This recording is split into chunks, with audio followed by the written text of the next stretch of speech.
स्वामी समर्थ. नमस्कार भक्तांनो. आज आपण नवरात्रीच्या 5व्या माळेची कथा म्हणजे देवी स्कंदमातेची कथा ऐकणार आहे.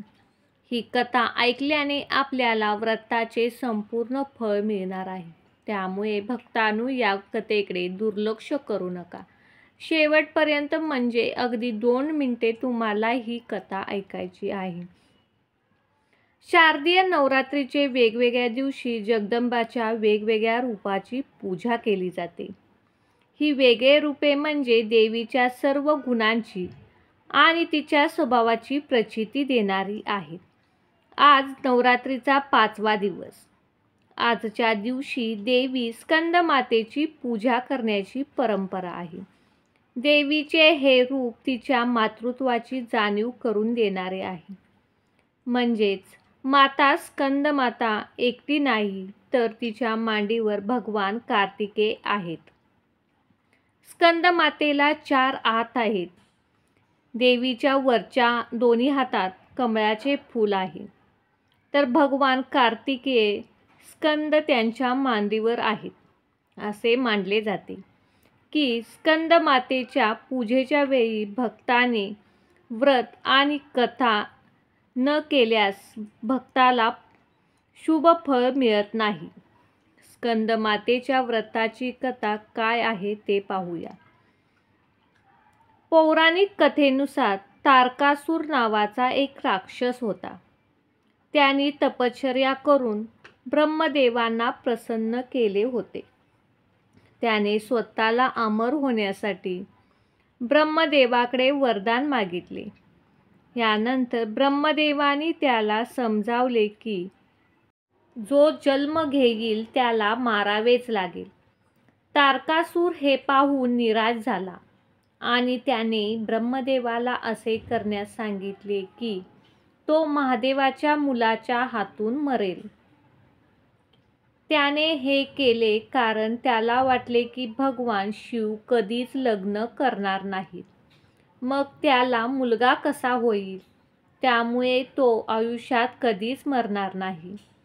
यानंतर तारकासुराने लोकांवर अत्याचार करण्यास सुरुवात केली. त्यांच्या अत्याचाराने व्यथित होऊन देवता भगवान शंकराकडे आले. तारकासुरापासून मुक्ती मिळावी म्हणून देवतांनी भगवान शिवाची प्रार्थना केली. भगवान शंकराने पार्वतीशी विवाह केला आणि ते कार्तिकेयाचे पिता झाले. मोठे झाल्यावर कार्तिकेयाने तारकासुराचा वध केला. स्कंदमाता ही भगवान कार्तिकेयची आई आहे. देवीने स्वतः आपला मुलगा कार्तिकेयला देवतांच्या मदतीसाठी तयार केले. आपल्या मुलांना समाजाचे भले करायला शिकवले पाहिजे, हा संदेश स्कंदमाता देत आहे. कार्तिकेय देवीच्या मांडीवर आहे. देवी केवळ आपल्या मुलाची काळजी घेत नाही, तर सर्वांचे रक्षण करते. कौटुंबिक जबाबदाऱ्या पार पाडूनही आपण आपले ध्येय साध्य करू शकतो, हे देवी सांगत आहे. स्कंदमातेची पूजा करणाऱ्या मुलांकडून आनंदी आणि समस्यांशी लढण्याचे धैर्य मिळते. समाजाचे भले करण्याची भावना असते. स्कंदमातेचे पूजन.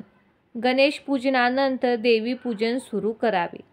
पूजेमध्ये पाणी, दूध, चंदन, तांदूळ, फुले, कुंकुम, हळद अर्पण करावी. या देवीला तुपाचा दिवा लावून उदबत्ती लावावी. केळी आणि मिठाई अर्पण करून देवीची आरती करावी. शेवटी देवीचा मंत्र म्हणावा. स्कंदमातेचे स्वरूप पार्वती रूप आहे. स्कंद हे कार्तिकेय नावाचे स्वामींचे नाव आहे. या कारणास्तव देवीला पार्वतीला स्कंदमाता म्हणतात. देवीचे या रूपाला 4 हात आहेत. देवीने स्कंद म्हणजे कार्तिकेयला उचलायला उजव्या हातात धरले आहे. निळ्या रंगाच्या उजव्या हातात कमळ आहे. वरच्या डाव्या हातात वरच्या मुद्रेत आहेत. खालच्या डाव्या हातात कमळ आहे. देवीचे वाहन सिंह आहे. स्कंदमाता ही औषधी रूपात देवी जवस आहे. जवस हे एक औषध आहे ज्याच्यामध्ये अँटीऑक्सिडंट, फायबर, प्रोटीन, ओमेगा 3 सारखे घटक असतात. जवसामुळे अनेक आजारापासून आराम मिळतो. त्यामुळे नियमित सेवनाने मधुमेह, बद्धकोष्ठता आणि हृदयासंबंधित अनेक समस्या आजारावर फायदेशीर ठरते. पित्त आणि कफ संतुलित करण्यास मदत होते. देवीला केळी अर्पण करावी. केळीमध्ये मॅग्नेशियम आणि calcium, vitamin C, potassium, fibre यासारखे घटक असतात. या कारणास्तव केळी आपल्या आरोग्यासाठी खूप फायदेशीर आहे. स्कंदमातेला केळी अर्पण करावी. उत्तम आरोग्यासाठी केळी आणि जवसाचे सेवन करत राहावे. नवरात्रीच्या 5व्या दिवशी स्कंदमाता देवीचे पूजन केले जाते. या दिवशी देवीचे पूजन करून स्कंदमातेला मुलांना दीर्घ आयुष्य मिळण्यासाठी अत्यंत फलदायी मानले जाते. स्कंदमाता देवीचे व्रताचरण केल्यास भाविकांच्या मनोकामना पूर्ण होतात. घरात सुख, शांतता, समृद्धी नांदते. देवीचे पूजन करताना सौभाग्य अलंकार अर्पण करावेत. लाल रंगाचे फूल, अक्षदा, देवीला केळाचा समावेश असलेला नैवेद्य अर्पण करावा. देवीला पिवळा, पांढरा रंग प्रिय आहे. नैवेद्यात पिवळ्या रंगाचा समावेश असलेल्या वस्तू आवर्जून वापराव्यात. अशा प्रकारे स्कंदमातेची कथा आज ऐकल्याने तुमच्या सर्व इच्छा पूर्ण होतील. माँ दुर्गा तुमच्या घरात सदैव वास करेल. त्यामुळे भक्तांनो, या कथेकडे दुर्लक्ष करू नका. आजच्या दिवसातील 5 मिनिटे काढून ही कथा आवर्जून ऐका आणि हा व्हिडिओ जास्तीत जास्त शेअर करा.